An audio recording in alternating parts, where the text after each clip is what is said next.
मोहतरम हज़रात, मैं डायरेक्ट मुद्दे पे आता हूं। अमजदुल्ला खान खालिद की खामोशी इस बात की तायीद देती है कि असदुद्दीन ओवैसी हैदराबाद के रुकने पार्लियामेंट बने, जीत के आए, ये इस वजह से खामोश है। हाँ, इसका दूसरा पहलू भी ये बराबर है कि भारतीय जनता पार्टी को रोकने के लिए अमजदुल्ला खान की खामोशी, ये ठीक है। दूसरी जानिब मोहम्मद अली शब्बीर की खामोशी इस बात की गवाही है कि मोहम्मद अली शब्बीर कोई कांग्रेस का प्रोग्राम अटेंड नहीं कर रहे हैं। खामोशी में जो है वो भी चाहते हैं कि असदुद्दीन ओवैसी हैदराबाद से जीत के आए। मैं ताज्जुब कर रहा हूं, राजा सिंह कहीं को खामोश बैठा हुआ है। माधी लता जब गर्मा गर्म माहौल बना के रखी, आज राजा सिंह को बीजेपी का एक भी प्रोग्राम अटेंड नहीं कर रहा। ये उसी वजह से अटेंड नहीं कर रहा, ये उसी तरीके से अटेंड नहीं कर रहा जैसा 2023 में गोशा महल से वो उम्मीदवार था। असदुद्दीन ओवैसी साहब एक भी पैदल दौरा नहीं करे तो हैदराबाद के लिए राजा सिंह एक भी पैदल दौरा नहीं कर रहा। असदुद्दीन ओवैसी साहब गोशा महल में एक भी जलसा नहीं करे तो राजा सिंह एक भी जलसा नहीं कर रहा। ये जो यानी एक्सचेंज ऑफ हैंड्स, ये बस इस हाथ दे उस हाथ ले। आप बताइए, असदुद्दीन ओवैसी साहब उसके खिलाफ में अपना उम्मीदवार नहीं उतारे थे, आज वो भारतीय जनता पार्टी के उम्मीदवार के लिए नहीं उतर रहा। वो इसलिए नहीं उतर रहा क्योंकि ये दोनों का जो मसला है, मैंने पहले भी ये बात बोली थी कि 2009 में जब पहली मर्तबा, मैं भी उस वक्त याकुतपुरा रेल बाजार का कैंडिडेट था, 2009 में मंगलहाट से राजा सिंह टीडीपी का उम्मीदवार था। रातों रात मखदूम नामी एक मजलिस इत्तेहादुल मुस्लिमीन का एक कैंडिडेट को अखबार में उसका नाम आ गया था, मखदूम को असदुद्दीन ओवैसी साहब बीच इलेक्शन में से नॉमिनेशन उसका विड्रॉ करा लिया उसका 2009 में। 2014 के एमएलए इलेक्शन में असदुद्दीन ओवैसी साहब उसके खिलाफ अपना उम्मीदवार नहीं डाले जब उन्हें एमएलए इलेक्शन लड़ा। 2019 में उन्हें जब इलेक्शन लड़ा, असदुद्दीन ओवैसी साहब उसके खिलाफ में अपना उम्मीदवार नहीं डाले। 2023 में जब वो इलेक्शन लड़ा, असदुद्दीन ओवैसी साहब उसके खिलाफ में अपना उम्मीदवार नहीं डाले। बदल उसके आज राजा सिंह असदुद्दीन ओवैसी साहब के खिलाफ में हैदराबाद में कोई काम नहीं कर रहा। ये दोनों अंदरूनी एक है। मैं शुरू से यही बात कहता हूं, असदुद्दीन ओवैसी साहब गोशा महल से उम्मीदवार नहीं डालते, वो भाजपा के उम्मीदवार के लिए काम नहीं करता।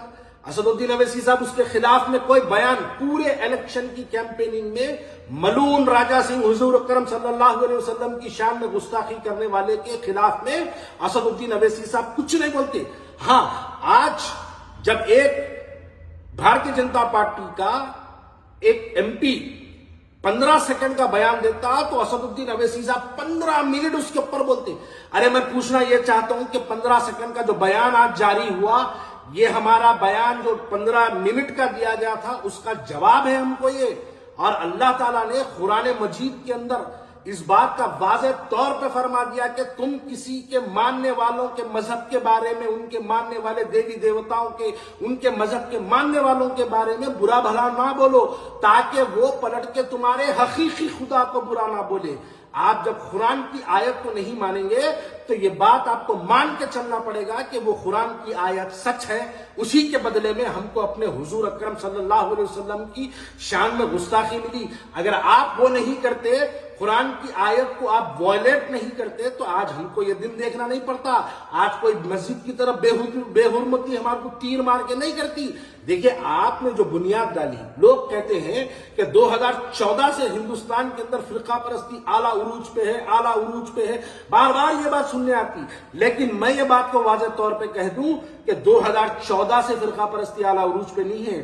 2011 से निर्मल और आदिलाबाद में जो पहला फिरका परस्त बयान दिया गया था मोहतरम अकबरुद्दीन ओवैसी साहब की जानिब से, उसके बाद से हिंदुस्तान के अंदर फिरका परस्ती इतनी आला उरूज पे है कि अगर कोई उनके देवी देवताओं को बुरा बोलेगा तो वो पलट के मुसलमानों को बुरा बोलेंगे, वो पलट के मुसलमानों को मारेंगे, वो पलट के मॉब लिंचिंग के नाम पे करेंगे, वो हमारे घरों में हमारी बहनों की, हमारे बुरखाओं की, हमारी कुरानी आयतों की, हमारे मजहब के मानने वालों की, हमारे हुजूर अकरम सल्लल्लाहु अलैहि वसल्लम की, ये तमाम चीजों में हमको गुस्ताखियां मिलेंगे। भाई साहब, ये फिरका परस्ती की बुनियाद डालने वाले आप हैं, तो लिहाजा मैं, क्योंकि अब इलेक्शन का टाइम है, तो मैं सिर्फ लोगों से यही कहूंगा, अपने वोटों का इस्तेमाल बिल्कुल सोच समझ कर करें।